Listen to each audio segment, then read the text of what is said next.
ঈদ উদযাপনে বাড়ির পথে ছুটছে মানুষ। মহাসড়কে যানবাহনের চাপ বাড়লেও নেই বড় ধরনের যানজট। বাসে বাড়তি ভাড়া আদায় নিয়ে ক্ষোভ। জামালপুরে একটা গাড়ির 500 টাকা ভাড়া চাই। এন থেকে নেত্রকোনার ভাড়া হয়েছে 300 টাকা, যদি চাই 800 টাকা 700 টাকা, এটা কোনো ভাড়ার পড়ে? অভিযোগ করার মতো কোনো কিছু না, মানে এরা যেটা ভাড়া করবে সেটা দিতে হবে। লালমনিরহাটে ট্রাক চাপায় শিশুকন্যা সহ মোটরসাইকেল আরোহী দম্পতি নিহত। রংপুরে সড়ক দুর্ঘটনার শিকার হয়েছেন কুড়িগ্রাম 2 আসনের সংসদ সদস্য আতিক মুজাহিদ। ঠাকুরগাঁয়ে অস্বাস্থ্যকর পরিবেশে তৈরি হচ্ছে লাচ্ছা সেমাই। অনুমোদন ছাড়াই গড়ে উঠেছে কারখানা। রং কেমিক্যাল ব্যবহার হলেও নজর নেই প্রশাসনের। ঘিয়ের ভাজা তৈরি হয় না, বা ঘিয়ের ভাজা বলতে ভুল হবে। মাছি আমরা চোখে পড়ার সাথে সাথে আমরা ফেলে দিই। মাছি তো আর শুনে না কথা, শুনে মানুষের, যদি তার উপর পরে সে আটকে যায়।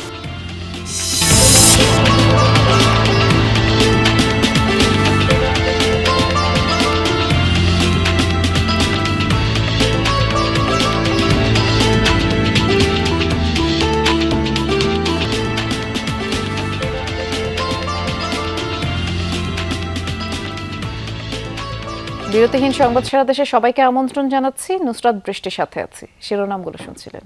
ঈদ যাত্রায় মহাসড়কগুলোতে যানবাহনের চাপ বেড়েছে। প্রিয়জনের সাথে ঈদ আনন্দ ভাগাভাগি করতে গ্রামের বাড়িতে ছুটছে মানুষ। ঢাকা টাঙ্গাইল মহাসড়কের কয়েকটি পয়েন্টে যাত্রী তোলার কারণে যানবাহনের কিছুটা জটলা থাকলেও বড় ধরনের যানজটের ভোগান্তির খবর পাওয়া যায়নি। তবে বরাবরের মতোই বাড়তি ভাড়া নেওয়ার অভিযোগ করেছেন যাত্রীরা। সিট ফাঁকা না থাকা, অতিরিক্ত ভাড়ার কারণে অনেকেই ট্রাক পিকআপে বাড়ির পথ ধরেছেন। ঢাকা ময়মনসিংহ মহাসড়কের আব্দুল্লাপুর, টঙ্গী ও চান্দনা চৌরাস্তা এলাকায় সকালের দিকে যানজটে দুর্ভোগ পোহাতে হয় যাত্রীদের। ঢাকা চট্টগ্রাম মহাসড়ক ও ঢাকা ভাঙ্গা এক্সপ্রেসওয়েতে যান চলাচল স্বাভাবিক। পদ্মা সেতু দিয়ে বেড়েছে মোটরসাইকেল চলাচলের দিকে। পাটুরিয়া দৌলতদিয়া রুটে নির্বিঘ্নেই ফেরি পারাপার চলছে। সকালের দিকে যানবাহন ও যাত্রীদের বেশ চাপ ছিল এই রুটে।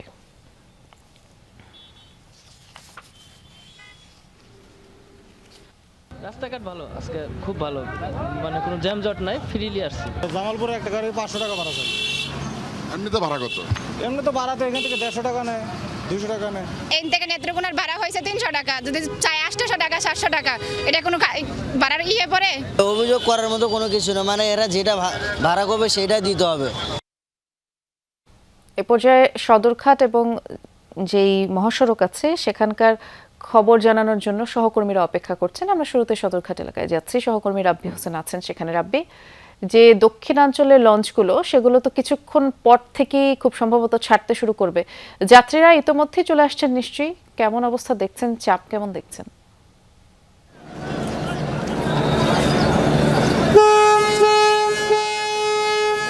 রয়েছেন, বিশেষ করে ঈদে যারা বাড়ি যাবেন, যারা পরিবার পরিজনদের সঙ্গে ঈদ উদযাপন করবেন, তারা ইতিমধ্যেই এই সদরঘাট লঞ্চ টার্মিনালে এসে উপস্থিত হয়েছেন। অনেকেই বসে অপেক্ষা করছেন, দীর্ঘ সময় ধরে তারা এই অপেক্ষা করছেন কখন এই তাদের যে কাঙ্ক্ষিত লঞ্চটি রয়েছে সেটি ছাড়বে। আমরা যতটুকু খোঁজ নিয়েছি, বেশিরভাগ লঞ্চই 7টার পরপর সময়ে ছেড়ে যাবে, কোনোটি 8টায় ছাড়বে, কোনোটি 10টায় ছাড়বে। তারপরও অনেকক্ষণ ধরেই তারা এখানে অপেক্ষা করছেন। আমরা যেই স্ক্রিনে যেই লঞ্চটি দেখতে পাচ্ছি, এটি ছাদের ঠিক দ্বিতীয় তলায়, অর্থাৎ লঞ্চটির দ্বিতীয় তলায় এখানে যাত্রীরা অপেক্ষা করছেন। তারা মূলত আরও 2 ঘন্টা আগে থেকে এখানে অপেক্ষা করছেন টিকিট কেটে। অনেকে টিকিট ছাড়া, যারা বিশেষ করে ডেকের যারা যাত্রী রয়েছেন তারাই অপেক্ষা করছেন, কারণ তাদের কাছে একটি মহা আনন্দের দিন। ঈদে যখন এই বাড়ি যাবেন, পরিবারের সঙ্গে ঈদ করবেন। তবে তাদের সঙ্গে আমরা কথা বলেছি। বাড়তি ভাড়ার যে অভিযোগটি রয়েছে, অন্য বছরের তুলনায় এবছর অনেকটাই কম লঞ্চে। বিশেষ করে এখানে সরকার যেই নির্ধারিত যেই ভাড়া রয়েছে সেই ভাড়াই নেওয়া হচ্ছে। কিছু কিছু জায়গায় আমরা দেখেছি কয়েকটি লঞ্চে যে 50 থেকে 100 টাকা বাড়তি ভাড়া নেওয়া হচ্ছে। সেটিকে যাত্রীরা আসলে স্বাভাবিকই বলছেন, কারণ 50 থেকে 100 টাকা বাড়তি ভাড়া দিয়ে হলেও তারা আসলে বাড়ি যেতে চাচ্ছেন, পরিবারের সঙ্গে ঈদ কাটাতে চাচ্ছেন। এখন পর্যন্ত এই সদরঘাট লঞ্চ টার্মিনালে আমরা দেখেছি আসার পর থেকে 1 ঘন্টায় প্রায় 3টি লঞ্চ ছেড়ে গিয়েছে এবং যাত্রীদের কানায় কানায় পূর্ণ। সন্ধ্যার পরপর আরও অনেক যাত্রী এখানে আসবেন বলে আশায়। কিছুক্ষণ আগে সদরঘাটে যাত্রী চাপ বেশ বোঝাই যাচ্ছে। ধন্যবাদ রাব্বি, আপনি বিস্তারিত জানাচ্ছিলেন। এবারে আমরা ঢাকা টাঙ্গাইল মহাসড়কের চন্দ্রায় যাব। সহকর্মী মাহফুজুর রহমান নিপু সেখানে আছেন। নিপু, শুনলেন তো সদরঘাট এলাকায় কিন্তু যাত্রী চাপ প্রচুর। মহাসড়কে ঘরমুখো মানুষের চাপ কেমন দেখছেন আপনি? বৃষ্টি আসলে দুপুরের পর হঠাৎ করে কিন্তু কমে গিয়েছিল, এখন কিন্তু আবার দেখছি যে একেবারেই যাত্রীদের কিন্তু চাপ বেড়েই যাচ্ছে। এখন চন্দ্রের অবস্থা যদি বলতে চাই, একেবারে যানবাহনের কিন্তু দীর্ঘ একটা সারি পড়ে গেছে।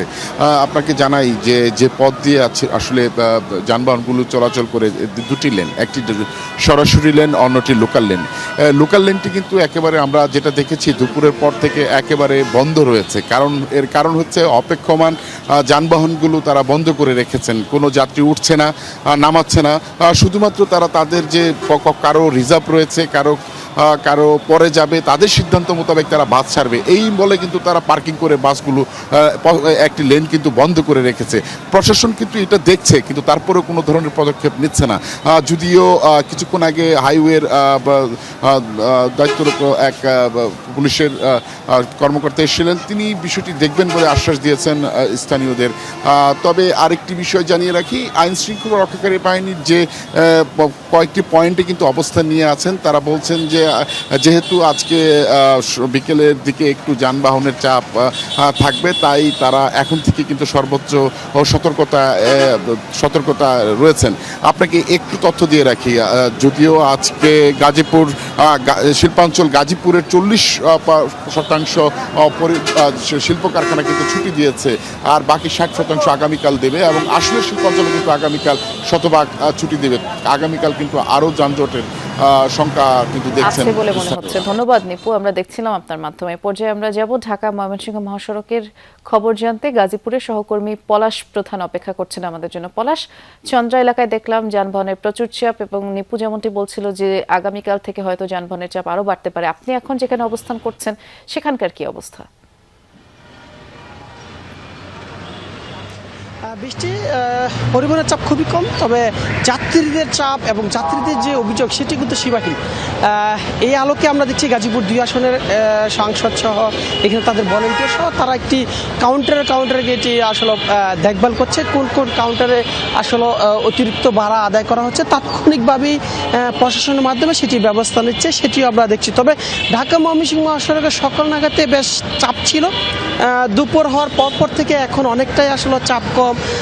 আমরা যদি একটু দেখানোর চেষ্টা করে দেখছি যে কাউন্টারগুলো থেকে কিন্তু আসলে এখানকার যে সংসদ সদস্য রয়েছে সেই সংসদ সদস্য কিন্তু দেখভাল করছে, যে অভিযোগগুলো রয়েছে সেই অভিযোগের প্রেক্ষিতে আমরা দেখছি যে তারা দেখভাল করছে যে কোনো কাউন্টারে ভাড়া বেশি নিচ্ছে কিনা, সেই বিষয়ে কিন্তু দেখভাল করছে গাজীপুর 2 আসনের সংসদ সদস্য।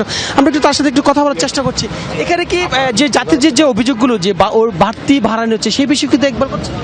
জি অবশ্যই, যাত্রীদের যে বেশি ভাড়া নেওয়া হচ্ছে কিনা সেটা দেখভাল করছি। পাশাপাশি ট্রাফিক ব্যবস্থাপনাটা যেন সুন্দর থাকে, যেন আমাদের এখানে কোনো যেমন যানজট অযথা যেন সৃষ্টি না হয়, এবং আপনারা জানেন যে যত্র পার্কিং করা আছে সেগুলা যেন না করতে পারে, সেটার আমরা ব্যবস্থা নিচ্ছি। কারণ ঢাকা থেকে ঈদের জন্য যারা ঘরে ফিরে যাবেন, এই উত্তরবঙ্গে যারা যাবেন, ঢাকা ময়মনসিংহ হাইওয়ে ব্যবহার করবেন, তারা যেন নির্বিঘ্নে সুন্দরভাবে নিরাপদে গিয়ে পরিবারের সাথে সুন্দর হয়ে। বৃষ্টি, যে বিষয়টি জানছিলাম যে আসলে এখানকার সংসদ সদস্য সহ প্রায় 500 স্বেচ্ছাসেবী নিয়ে ঢাকা ময়মনসিংহ মহাসড়ক যেন কোনো প্রকারের জন্য যানজট জটলা না হয় সেই বিষয়ে আসলে সকাল থেকে দেখভাল করছি। বৃষ্টি, ধন্যবাদ আপনাকে। লালমনিরহাটে পাটগ্রামের ট্রাক চাপায় শিশু সন্তান সহ মোটরসাইকেল আরোহী দম্পতির প্রাণ গেছে। আহত আরেক সন্তান হাসপাতালে চিকিৎসাধীন। সকালে লালমনিরহাট বুড়িমারি মহাসড়কের মির্জারকোট এলাকায় এই ঘটনা। পুলিশ জানায় ঈদের ছুটিতে এনজিও কর্মকর্তা শরীফুল ইসলাম 2 শিশু সন্তান ও স্ত্রীকে নিয়ে মোটরসাইকেলে গ্রামের বাড়ি দিনাজপুর উদ্দেশ্যে রওনা হন। মির্জারকোট এলাকায় পৌঁছালে বিপরীত দিক থেকে আসা একটি ট্রাক মোটরসাইকেলটিকে চাপা দেয়। ঘটনাস্থলেই মারা যান শরীফুলের স্ত্রী সুমাইয়া আক্তার। অন্যদের হাসপাতালে নেওয়া হলে শরীফুল ও 4 মাস বয়সী শিশু সন্তান হুজাইফাকে মৃত ঘোষণা করেন চিকিৎসক। গুরুতর আহত 10 বছর ছেলে সোহানকে রংপুর মেডিকেলে ভর্তি করা হয়েছে। সড়ক দুর্ঘটনার শিকার হয়েছেন কুড়িগ্রাম 2 আসনের সংসদ সদস্য এনসিপির যুগ্ম আহ্বায়ক আতিকুর রহমান মুজাহিদ। সকালে রংপুরের কাউনিয়ার বেইলি ব্রিজ এলাকায় আতিকুর রহমানকে বহনকারী গাড়িকে একটি ট্রাক চাপা দিলে গাড়ির সামনের অংশ দুমড়ে মুচড়ে যায়। চালক গুরুতর আহত হন। এ সময় সংসদ সদস্য আতিকুর রহমান মুজাহিদও সামান্য আহত হন। পরে তাদেরকে হাসপাতালে নেওয়া হলে প্রাথমিক চিকিৎসা নিয়ে বাড়ি ফিরে যান এমপি আতিক। আর দুর্ঘটনা কবলিত গাড়ি দুটি উদ্ধার করেছে পুলিশ। নির্বাচিত সরকারের দায়িত্ববোধের জায়গা থেকে উন্নয়নমূলক কাজ করা হচ্ছে বলে জানিয়েছেন সড়ক পরিবহন ও সেতুমন্ত্রী শেখ রবিউল আলম। সকালে পটুয়াখালীর গলাচিপায় রাবনাবাদ নদীর উপর সেতু নির্মাণের ভিত্তিপ্রস্তর স্থাপনের পর তিনি কথা জানান। আগামী বছরের ডিসেম্বরে সেতুটি নির্মাণ কাজ শেষ হওয়ার কথা রয়েছে। ব্যয় ধরা হয়েছে ১৬৪,৪,৮২,০০০ টাকা। আর সেতু নির্মাণ হলে এই অঞ্চলের মানুষের যোগাযোগ ব্যবস্থা সহ আর্থসামাজিক উন্নয়ন হবে বলেও আশা করা হচ্ছে। মন্ত্রী বলেন, বর্তমান সরকারের জনগণের প্রতি দায়বদ্ধতা রয়েছে। সেই দায়বদ্ধতা থেকেই অগ্রাধিকার ভিত্তিতে উন্নয়নমূলক কাজ চলছে এবং এই যাত্রা নির্বিঘ্ন রাখতে পাম্পে রেশনিং পদ্ধতি বাতিল করে পাবলিক পরিবহনে পর্যাপ্ত তেল সরবরাহ করা হচ্ছে বলেও জানান তিনি। এই যাত্রায় মহাসড়কে যানজট হতে পারে এমন ২০৭ স্থানে সার্বক্ষণিক নজরদারি রাখা হবে বলেছেন সড়ক পরিবহন ও সেতু মন্ত্রী। দুপুরে বরিশালের বাকেরগঞ্জের রাঙ্গামাটিয়া নদীর উপর গোমা সেতুর উদ্বোধন করেন মন্ত্রী। বলেন, মহাসড়ক গুরুত্বপূর্ণ সেতুগুলোতে মনিটরিং চলছে। এই যাত্রা যেন স্বস্তি হয় সেই লক্ষ্যেই কাজ করছে। এদিকে ঈদযাত্রা নির্বিঘ্ন করতে এবং সদরঘাটের উপরে চাপ কমাতে রূপগঞ্জের শিমুলিয়া টুরিস্ট ঘাট থেকে বরিশাল ও চাঁদপুরগামী যাত্রীদের জন্য বিশেষ লঞ্চ সার্ভিস চালু করা হয়েছে। সকালে নৌ পরিবহন ও সেতু প্রতিমন্ত্রী রাজীব হাসান লঞ্চ সার্ভিসের আনুষ্ঠানিক উদ্বোধন করেন। প্রতিমন্ত্রী বলেন, ঘরমুখী মানুষের যাত্রা যেন স্বস্তির এবং সহজ হয় সেই লক্ষ্যেই শিমুলিয়া ঘাট থেকে লঞ্চ চলাচল শুরু করা হয়েছে, যা ঈদের ছুটি পর্যন্ত অব্যাহত থাকবে। ভবিষ্যতে এটি নিয়মিত রুট হিসেবে চালুর পরিকল্পনা রয়েছে বলেও জানান প্রতিমন্ত্রী। এটা আমরা পরীক্ষামূলকভাবে চালাচ্ছি ঈদ পর্যন্ত, কিন্তু আমাদের যে প্রস্তুতিটি আপনারা দেখতে পাচ্ছেন সেই প্রস্তুতি কিন্তু স্থায়ী। আমরা চাইবো যে এই ঘাটটি স্থায়ীভাবে চালু হোক। আদালত থেকে জামিনে মুক্ত হবার পরপরই জেল গেট থেকে লালমনিরহাটের কালীগঞ্জের মদাতি ইউনিয়নের চেয়ারম্যান জাহাঙ্গীর আলম বিপ্লবকে আটক করেছে ডিবি পুলিশ। সকালে তাদের নিজেদের হেফাজতে নেয় ডিবি পুলিশ। বিকেলে জাহাঙ্গীরকে আদালতে সোপর্দ করা হয়। পুলিশ জানায়, আদিতমারি থানার একটি রিকুইজিশনে তাকে আটক করা হয়েছে। এর আগে গত বছরের ১২ নভেম্বর একটি সন্ত্রাস বিরোধী আইনের মামলায় গ্রেফতার করা হয় জাহাঙ্গীর আলম বিপ্লবকে। সম্প্রতি স্থানীয় সংসদ সদস্যের নাম ব্যবহার করে কালীগঞ্জ উপজেলা বিএনপি যুগ্ম আহ্বায়ক শামসুজ্জামান সবুজের সাথে ইউপি চেয়ারম্যান জাহাঙ্গীরের একটি কল রেকর্ড সামাজিক যোগাযোগ মাধ্যমে ভাইরাল হয়। সেখানে বরাদ্দকৃত ভিজিএফ এর চালের ৩০% দাবি করতে শোনা যায় জাহাঙ্গীরকে। বগুড়ায় আলহাজ শামসুল হক ফাউন্ডেশনের পক্ষ থেকে ১০০ পরিবারের মাঝে ঈদ উপহার সামগ্রী বিতরণ করা হয়েছে। দুপুরে সদর উপজেলার বারোপুর এলাকায় অসহায় পরিবারগুলোর হাতে এই উপহার সামগ্রী তুলে দেওয়া হয়। প্রতি বছরের মতো আলহাজ শামসুল হক ফাউন্ডেশন অসহায় পরিবারগুলোর মাঝে ঈদ উপহার দেওয়ার উদ্যোগ নেয়। বারোপুর তালুকদার পাড়া এলাকায় আয়োজিত অনুষ্ঠানে স্থানীয় সমাজসেবক আলহাজ নুরুল হক তালুকদার, আজহার আলী তালুকদার সহ অনেকেই উপস্থিত ছিলেন। প্রত্যেক পরিবারের হাতে চাল, ডাল, তেল সহ বিভিন্ন সামগ্রী পৌঁছে দেওয়া হয়। ভবিষ্যতে ফাউন্ডেশনটি এই অঞ্চলের মানুষের পাশে থাকবে বলে জানান আয়োজকরা। ঠাকুরগাঁয়ে ঈদ সামনে রেখে নোংরা ও অস্বাস্থ্যকর পরিবেশে তৈরি হচ্ছে লাচ্ছা সেমাই। বিএসটিআইয়ের অনুমোদন ছাড়াই ব্যাঙের ছাতার মতো গড়ে উঠেছে নিম্নমানের সেমাই কারখানা। ভোক্তারা বলছেন, নজরদারি না থাকায় রং আর কেমিক্যাল দিয়ে অসাধু চক্র এই নিম্নমানের খাবার তৈরি করছে। ঈদকে সামনে রেখে ঠাকুরগাঁও সদর উপজেলার বেসিক শিল্পনগরী, জগন্নাথপুর, নারগুন, গড়েয়া সহ জেলার বিভিন্ন স্থানে অস্থায়ীভাবে গড়ে উঠেছে অনুমোদনহীন শতাধিক সেমাই কারখানা। নিয়ম নীতি তোয়াক্কা না করে এসব কারখানায় অস্বাস্থ্যকর পরিবেশে বিভিন্ন প্রকার মুখরোচক সেমাই তৈরি হচ্ছে। আর ভোক্তাদের কাছে আকর্ষণীয় করে তুলতে তাতে নিম্নমানের ডালডা, রং, ঘি দিয়ে পোড়া তেলে ভাজা হচ্ছে লাচ্ছা সেমাই। এমনকি কারিগররাও স্বাস্থ্য সুরক্ষা বিধি মানছেন না। আর এই ছিল আমার কাছে